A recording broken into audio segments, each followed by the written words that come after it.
அன்பை பாடும். என் நாவும் நாமம் போற்றும். என் இதயம் உம்மில் மகிழும். எனக்கென்றும் நீர் போதும். இயேசு கிறிஸ்துவின் இனிய நாமத்தினாலே உங்களை வாழ்த்துகிறேன். கர்த்தர் நல்லவர். கர்த்தர் உங்களை ஆசீர்வதித்து பாதுகாப்பாராக. மார்க் சுவிசேஷம் 6வது அதிகாரம் 5-6 வசனங்கள். அங்கே அவர் சில நோயாளிகள் மேல் கைகளை வைத்து அவர்களை குணமாக்கினதே அன்றி வேறொரு அற்புதமும் செய்யக்கூடாமல் அவர்களுடைய அவிசுவாசத்தை குறித்து ஆச்சரியப்பட்டு கிராமங்களிலே சுற்றித் திரிந்து உபதேசம் பண்ணினார். கர்த்தருடைய பரிசுத்த நாமம் மகிமைப்படுவதாக. தம்முடைய சொந்த ஊருக்கு வருகிறார்.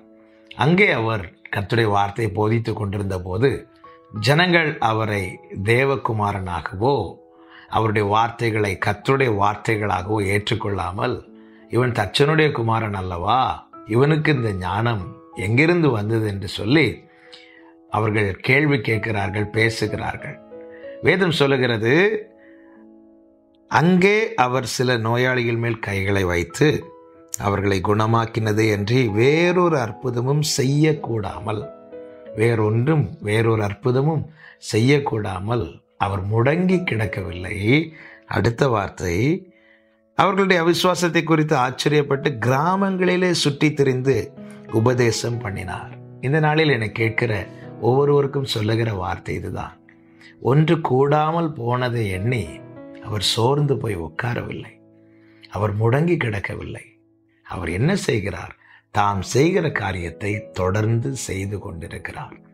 என கேட்கிற அன்பு சகோதரா, சகோதரி, பல நேரங்களிலே நாம் ஒரு காரியத்தை செய்யும்படி முற்பட்டு அந்த காரியம் நம்மால் செய்யக்கூடாமல் போகும்போது நாம் சோர்ந்து போய் விடுகிறோம்.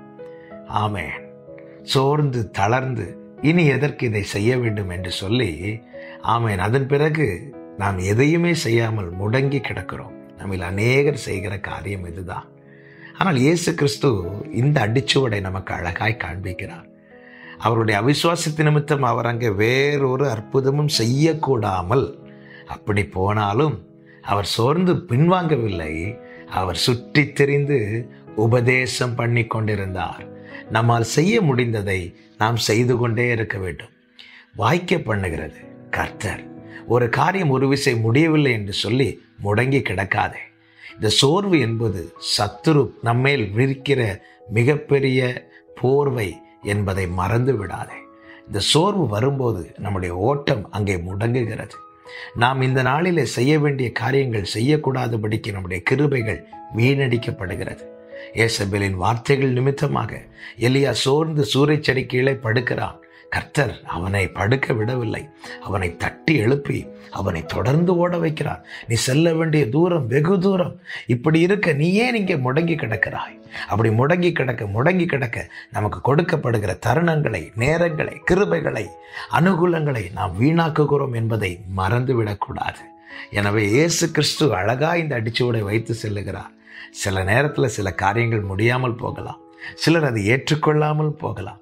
லூக்கா 4வது அதிகாரத்தில் அவர் தேவாலயத்தில் உபதேசித்து கொண்டிருந்த போது ஜனங்கள் அவரை மலையின் மேலே கொண்டு சென்று அங்கிருந்து தள்ளிவிட பார்க்கிறார்களாம். ஆமென். உடனே இயேசு அமைதியாக இருக்கவில்லை. லூக்கா 4வது அதிகாரம் 30-31 சொல்லப்பட்டிருக்கிறது, அவரோ அவர்கள் நடுவு நின்று கடந்து போய்விட்டார்.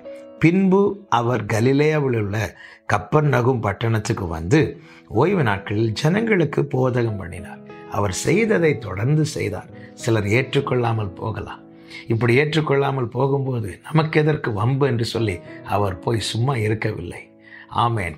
பிதாவானவர் செய்து முடிக்கும்படி சொன்ன ஒப்புவித்த காரியங்களை அவர் செய்து முடித்தார். எனவேதான் சிலுவையிலே அவர் சொன்ன வார்த்தை முடிந்தது.